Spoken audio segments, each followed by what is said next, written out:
The Commission's responsibility was to find the facts. It's the culmination of 9 months, 16 public hearings, and countless hours of testimony from those directly connected to the tragedy of October 25th, both before and after it happened.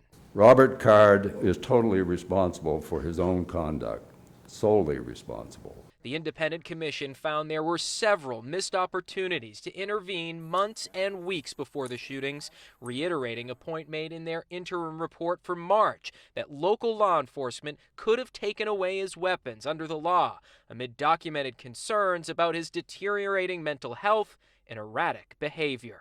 We will never know if he might still have committed a mass shooting, even if someone had managed to remove his firearms before October 25th. But the Commission unanimously finds that there were several opportunities that, if taken, might have changed the course of these tragic events. Specifically, the Commission found the Saginaw County Sheriff's Office, which tried to conduct a welfare check on Card weeks before the shooting but never made contact with him, could have used Maine's yellow flag law, but never did.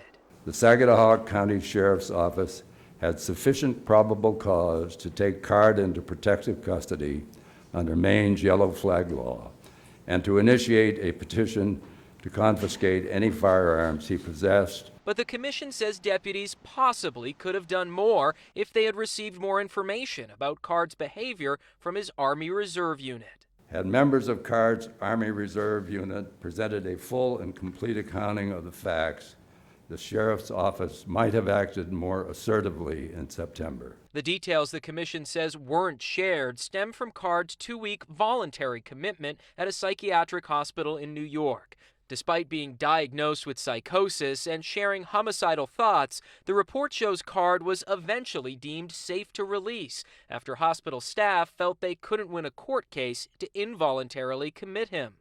Card's Army commanders were told to make sure he was following a care plan after his release, taking medication, and to take away his weapons, none of which they did. Despite their knowledge, they ignored the strong recommendation of Card's mental health providers to stay engaged with his care and take steps to remove weapons from his home. Last month, the U.S. Army released its own report, which revealed 3 reservists in Card's chain of command had been disciplined over their handling of the situation, though they haven't been named. The Independent Commission didn't include any recommendations of its own, with members only saying the facts outlined in the report should help guide others in those decisions. We hope this truth will help the healing process while simultaneously enabling the public and policymakers to learn from mistakes.